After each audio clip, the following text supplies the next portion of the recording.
जिन्होंने असमानता के खिलाफ समानता की लड़ाई लड़कर हमें अधिकार दिलाने का काम किया।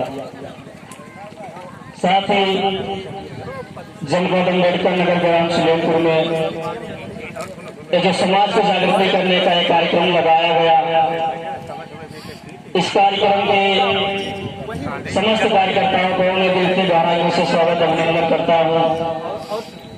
और अभी जो विधानसभा को कोषाध्यक्ष थे उनका नाम तो हमको मालूम नहीं, लेकिन उनका जो प्यार दुलार इस समाज को मिल रहा है, जो सम्मान मिल रहा है, तो इनको जिंदगी में बहुत तरक्की तक पहुंचाएगा।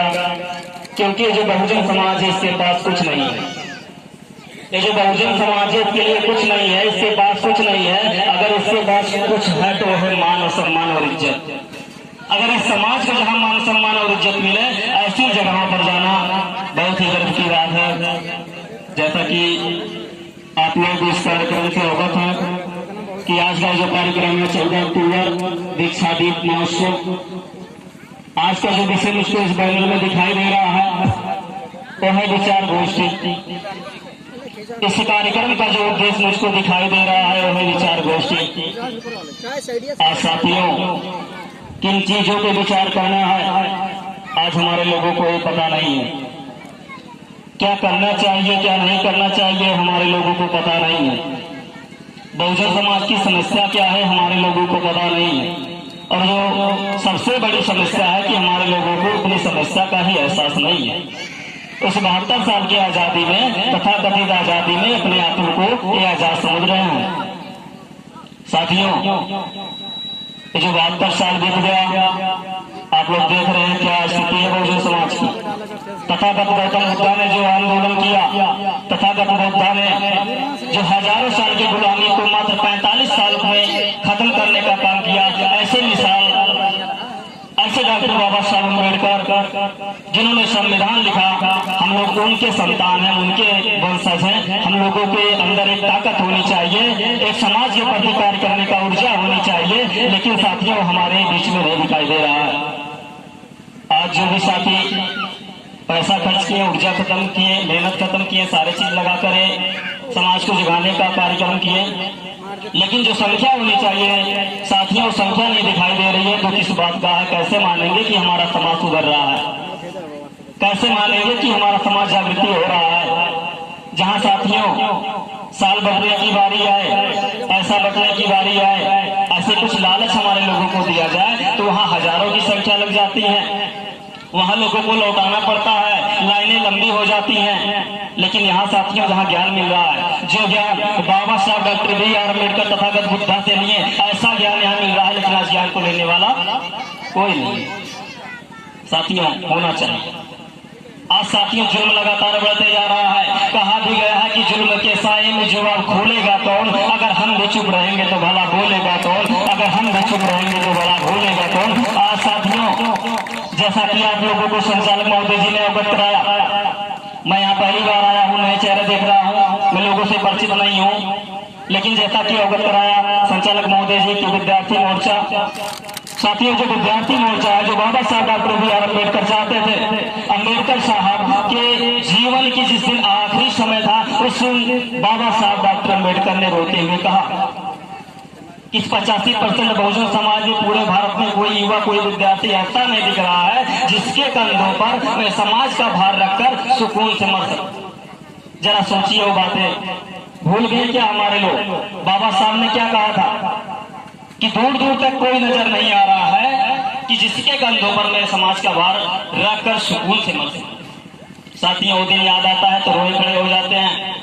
आज साथियों वही काम बहुजन समाज का एकमात्र इकलौता संगठन भारतीय विद्यार्थी मोर्चा कर रहा है। ये लीडरशिप की फैक्ट्री है। जो बाबा साहब सोचते थे कि हमारे विद्यार्थी हमारे युवा समाज के प्रति काम करें, सामाजिक प्रति ईमानदारी लाएं, आज तो काम साथियों आप लोगों की देन से, आप लोगों के साथ सहयोग से हम लोग पूरा करने का पूरा प्रयास कर रहे हैं। और साथियों हमें एक होने की जरूरत है। यहाँ पर सभी सामाजिक कार्यकर्ता, सभी संगठन, सभी पार्टी के लोग आए हैं, ये देखकर बड़ी खुशी हुई। लेकिन साथियों शरीर मिल जाने से संगठित नहीं माना जाएगा। शरीर मिल जाने से मिलवर्ता नहीं माना जाएगा। हम लोग यहाँ शरीर से मिले हैं लेकिन दिल से मिलने का काम नहीं किए। कहीं ना कहीं यह समाज के कार्यों में साथियों बाधा बनने का कार्य करेगा। आज साथियों जिस तरह से शरीर से हम यहाँ बैठे हैं उस प्रकार से एक कार्यकर्ता से दूसरे कार्यकर्ता से दिल मिलाने का काम करे तो साथियों बहुत ही अच्छा होगा। और साथियों अगर बुद्धा का आंदोलन देखा जाए, अगर अम्बेडकर साहब का आंदोलन देखा जाए तो साथियों कहा गया है कि जो बाबा साहब का आंदोलन है ये आंदोलन उल्टे नदी को पहाड़ पे चढ़ा देने के सलाम है। ये जो तथागत बुद्ध जी का आंदोलन है ये नंगे पैरों पर आग पे चलने का समान है। ऐसा हो साथियों, ऐसे आंदोलन को बढ़ाने के लिए जो हमारे बहुजन समाज के युवा है, जो हमारे समाज के विद्यार्थी हैं, इनको आगे आना होगा। क्योंकि बाबा साहब अम्बेडकर ने एक बात कहा करते थे, वायु आप लोगों ने सुना होगा, बातें ध्यान से सुनेगा जरा। वायु आप लोग जानते हैं गांव में हवा कहा जाता है। वायु का अगर उल्टा करेंगे तो युवा होगा, अगर वायु का उल्टा करेंगे तो युवा होगा और युवा का उल्टा करेंगे तो वायु। तो साथियों ध्यान दीजिए, कभी जब गांव में हवा तेजी रफ्तार से चलता है तो उसके सामने जितने भी चाहे पेड़ हो चाहे जो हो, जितने भी वस्तु आती हैं सारे को तूफान हवा में उड़ा ले जाता है। उसी प्रकार से बहुजन समाज का युवा है। जिस दिन ये युवा को उल्टा करेंगे हवा हो जाएगा।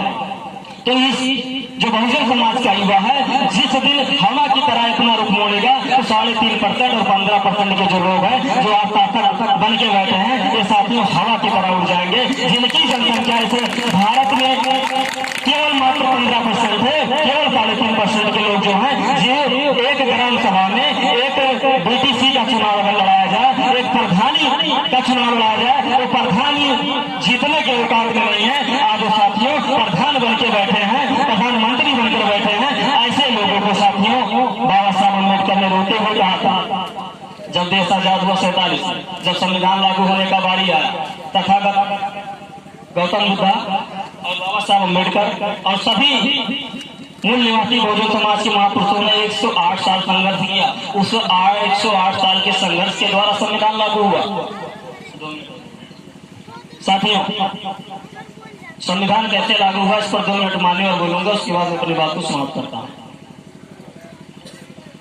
संविधान कैसे लागू हुआ आपको बताना चाहता हूं।